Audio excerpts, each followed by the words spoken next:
This is a time for buyers to be patient and wait for home prices to start dropping. And that is terrible advice right now.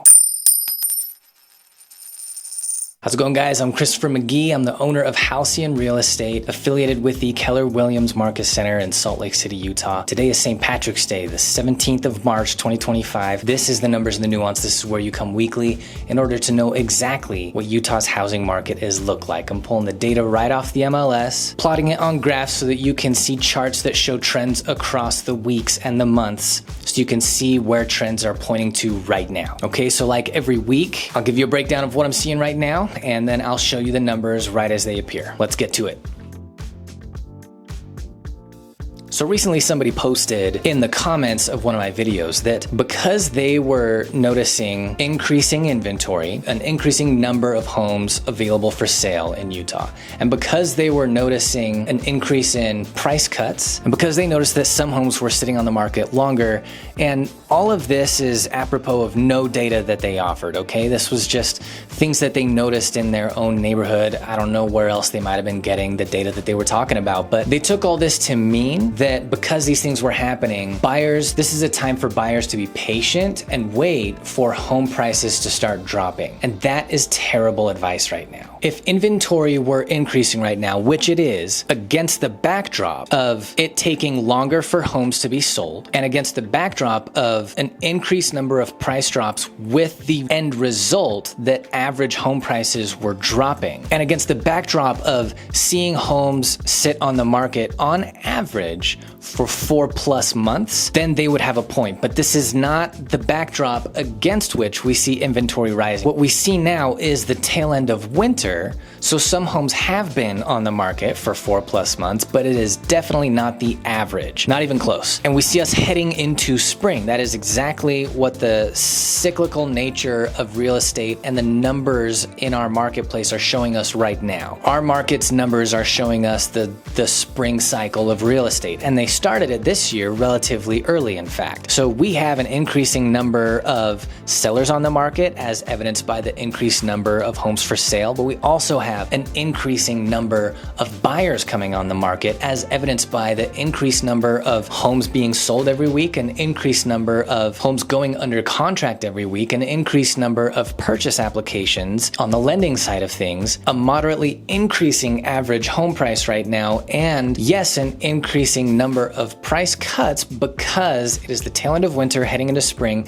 and there are more people on market overall. So we have a larger sample size to observe. So listen, this is really important. There are always an overwhelming amount of people online and in news media who want you to believe, who want to get the message out because they want to believe it themselves that a housing crash is imminent. It's right around the corner. Here's all the evidence, but they don't actually show you any data. Here's our theory and here's why it makes sense, but there's no actual data. Or if there is data, it's old and it's just one or two variables in what needs to be a multivariate analysis of a market. If people saying the housing market is about to come down, then what they need to do is show you the data that they've got, and they need to show you where they're getting it from. They need to be able to source it. They should also point you to the last 50 years of housing market history and point out how many times in the last 50 years they've been right about these predictions. It was just once. Specifically, we should be looking at the last 3 years, and we should ask ourselves, if I could have bought a home in 2022, but I didn't because I hated the idea of the rising interest rates, and I could have bought a home at 4%,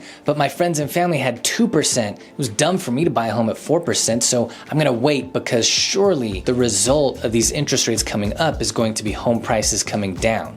But how did that work out for me in 2022? How did that work out for me the following year in 23? How did that work out for me last year in 2024? It's not working out. And at this point, interest rates are coming down from the highs they reached of 8%. We have passed the point where the number of buyers on the market reached its low, and we are now increasing that number of buyers. The number of purchase applications, the number of homes being sold every week, the number of all the things that I've been saying, guys, all of these things are on the rise. And to say that our home prices are about to come down as a result of a few variables that you have no data to show, That's bad advice. I understand the sentiment that you need to take what I say with a grain of salt because I want you to make home purchases. I want you to sell your house because that'll help me make money. That's true, that does help me make money. But guys, I don't need you to buy a house. I don't need you to sell your house. There will be people who need to sell their house and need to buy a house, and I will help those people and I will do fine. I don't need everybody or anybody watching these videos to use me for a transaction right now, and I don't want any of you to if it's not the right time for you. If it's emotionally or if it's financially unreasonable for you to do that right now, I'm not asking you to, but I am telling you what the market is doing, and I'm definitely going to tell you what the market's not doing. The market right now is not pointing to home prices about to come down. It is pointing to an increased amount of seller and buyer activity against a backdrop of a relatively volatile national economy right now that may take interest rates either up or down, but most of us who watch it simply anticipate it to come more moderately down this year. Audit who you listen to. Let's look at the numbers for this last week.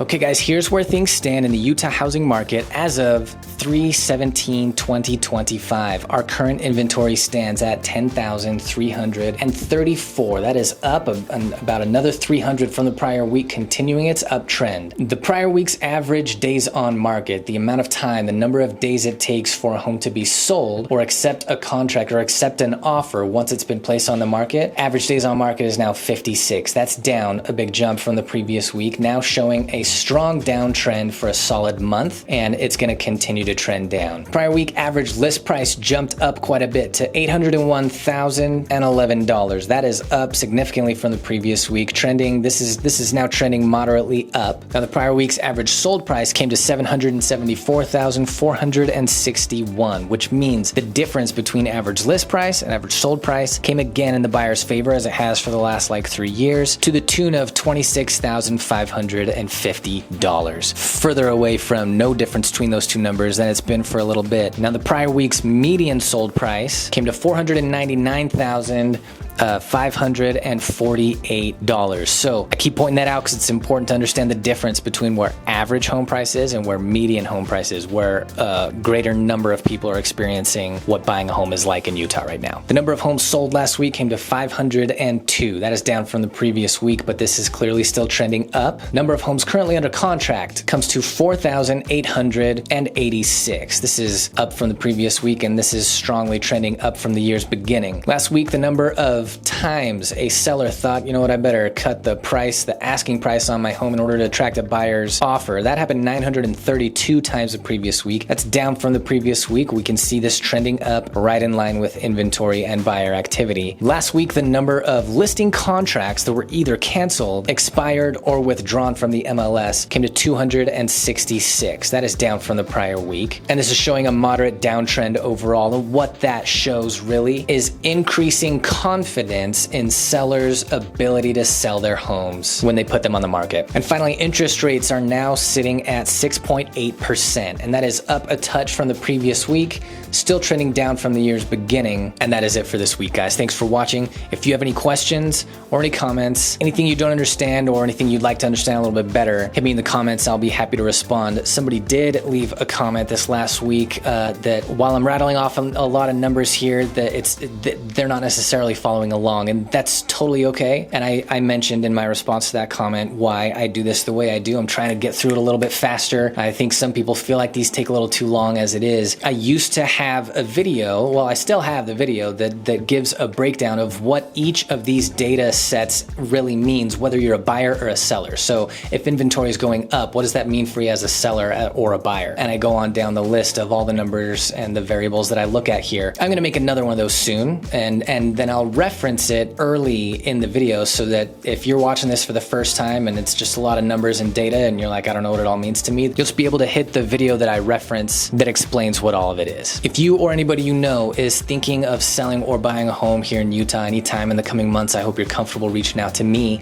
I hope it's obvious that I know this market very well, and I hope it's obvious that I like to be thorough, both good things, if you're looking for somebody to represent you in a home transaction. And last but not least, of course, if you are interested in knowing this kind of data, if you want to know what the Utah housing market looks like right now, not last quarter, not last year, you're not gonna find a better way than to hit that subscribe. Thanks for watching this week, guys. I'll see you in the next one. Bye-bye, bye-bye.